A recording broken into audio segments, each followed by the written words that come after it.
Write this down. Readjusting your flight course. This is so important. Some of you may be aware that the Lord has been very good to us. We've been privileged to fly our own aircraft. This past year I've been so educated having that honor, because the pilots in our church who fly us, they taught me so much about flying. When you fly those big jets, you don't learn hardly nothing. But when you are sitting constantly in the environment where these professionals are working, you learn so much. And I walked out of the aircraft this year understanding God more than anything else. And I found out some things, and I sat down with our pilots over and over again, and I just asked them questions. I'm very inquisitive. I saw all these buttons and all these dials and all this stuff in the cockpit, and I keep asking, I said, what is that? What is that for? Why is that moving? Why isn't that moving? What's this light? And they would answer me these questions, because I want to know. I want to know what makes this thing successful, what makes an aircraft fly. And I discovered some things about an aircraft that is exactly like God. And it's how we relate to God. The pilots told me these things I'm going to give you right now. Number one, the first thing the pilot says, you must decide your destination.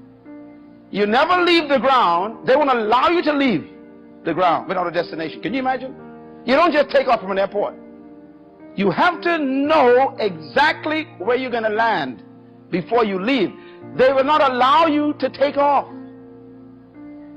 How many of us go into life, don't know where we want to end up?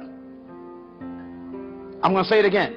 No aircraft leaves the ground until the tower knows their destination.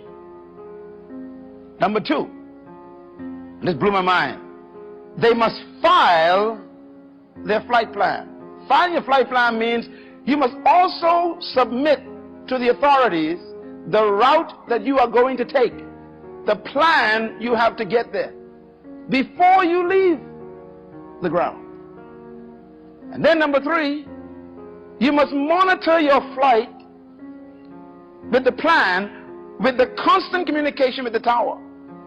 Every single second, the pilots are talking to the tower. Every second, they're talking to the tower. Matter of fact, the tower is talking to them. I consider God the tower. The Holy Spirit is the communicator. And you and I have left the ground. You are on your way to a new year.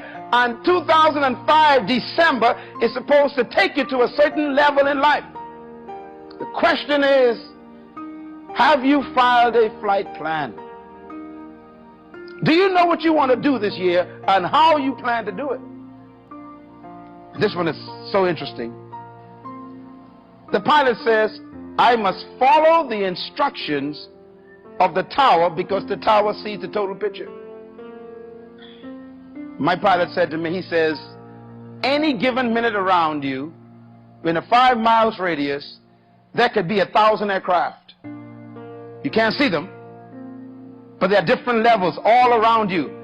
And the tower sees all of them, and the tower knows where you are. The problem is you don't know where you are in the whole system of aircraft. So you have to depend on the tower, and everything they tell you to do, you must do, because they know where the other crafts are.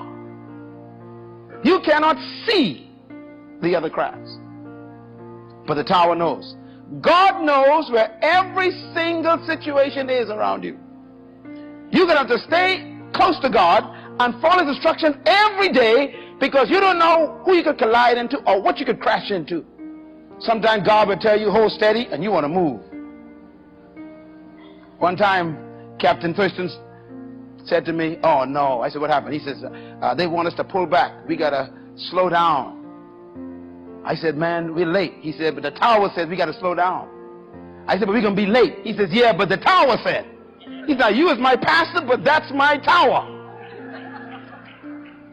I got to slow down. And after about 20 minutes, he says, they sent a message, you can now speed up again. And he said, when we began to speed up, all of a sudden he saw this big delta went past. He said, that's why they told you to slow down.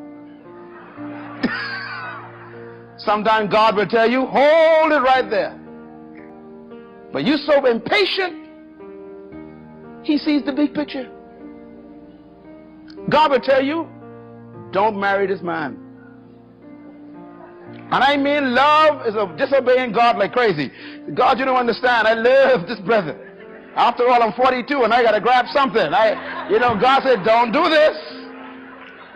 Now watch this. God knows there's another brother about 2 miles away on a different latitude, and he's the right one. But since you can't wait, you crash with this one. Bang! And you end up in a helicopter rather than a Boeing 747. God have mercy on your soul. We got to follow instructions because the tower can see the total picture. Next principle, no matter what the conditions, you got to stay on course. Things fall apart in your life. God says, keep believing. Everyone abandon you. God says, stay steady. You lose your house. God says, still believe. I mean, the very business God told you to open, it closes. God says, stay steady. Everything you thought was already yours, you lose. God says, stay steady. When the conditions change, you got to obey the last command he gave you. What did God tell you last year that you have totally refused to do? No matter what the conditions, you got to stay on course.